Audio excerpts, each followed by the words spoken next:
Madhampatti Rangaraj, Joy Crizildaa. இப்போ Joy Crizildaa அவங்க அம்மாவோட சேர்ந்து அவங்களுக்கு என்னென்ன நடந்துச்சுன்னு சொல்லி ஒரு இன்டர்வியூ கொடுத்தாங்க, பார்த்தீங்களா அதை? பார்த்தேன். ஓகே மேம், அதை பற்றி என்ன நினைக்கிறீங்க? ஃபர்ஸ்ட் ஆஃப் ஆல் நான் ஒரு விஷயம் சொல்கிறேனே, ஒருத்தவங்களுடைய பர்சனல் மேட்ரை வெளியே வருது, பிரச்சனை ஆகுது அப்படின்னா அவங்களுக்குள்ளே என்ன நடந்ததுன்னு நமக்கு தெரியாதுல்ல. இப்போது நிறைய பேர் இதை பற்றி பேச ஆரம்பிக்கிறாங்க, செலிப்ரிட்டி, அப்புறமா இந்த அட்வொகேட்டு, ஜேர்னலிஸ்ட்டு, இப்படின்னு நிறைய பேர் வந்து உட்காந்து பேசுகிறாங்க. எல்லாரும் கேட்குறீங்க என்ன நினைக்கிறீங்கன்னு. நாம் என்ன நினைக்கிறத விட்டுட்டு நம்ம குடும்பத்தில் நடக்கிற பிரச்சனை, நமக்குள்ளே நடக்கிற பிரச்சனை நாம் நினச்சிட்டு அதை ஹேண்டில் பண்ணிட்டு போனாலே கரெக்டாக இருக்கும்னு நான் நினைக்கிறேன். ஏன்னா இது மாதம்பட்டி அவர் யாருன்றத உங்களுக்கு எப்படி தெரியுமோ அதே மாதிரி தான் எனக்கு தெரியும். நான் மீடியாவில் இருக்கேன்.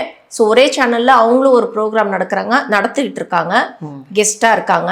நான் ஒர்க் பண்ணியிருக்கேன் அதே சேனலில். ஸோ இப்படி தான் தெரியும் தவிர அவருடைய பர்சனல் மேட்டர் நமக்கு ஏதாவது தெரியுமா?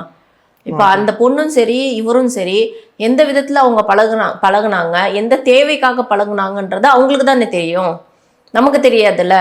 இன்னைக்கே அவங்க பிரிஞ்சுட்டாங்க, அவங்க மேல குற்றச்சாட்டு வைக்கிறாங்கன்னா அது என்னன்றது இவங்க சொல்லி தான் தெரியும், அவர் சொல்லி தெரியாதுல்ல. அவர் இது வரைக்கும் பேசலல்ல, அவங்க ஒய்ஃபும் பேசல. ஸோ தப்போ ரைட்டோ ஒரு விஷயம் ஒரு மனுஷன் பண்ணிடுறாங்க. ஆனா அந்த விஷயத்துல இருந்து வெளியே வரத்துக்கு ட்ரை பண்ணும்போது அது கூடவே டிராவல் பண்ணாங்க பார்த்தீங்களா, அவங்க குற்றச்சாட்டு வைக்கும்போது தான் இது பெஸ்ட் ஆகுது.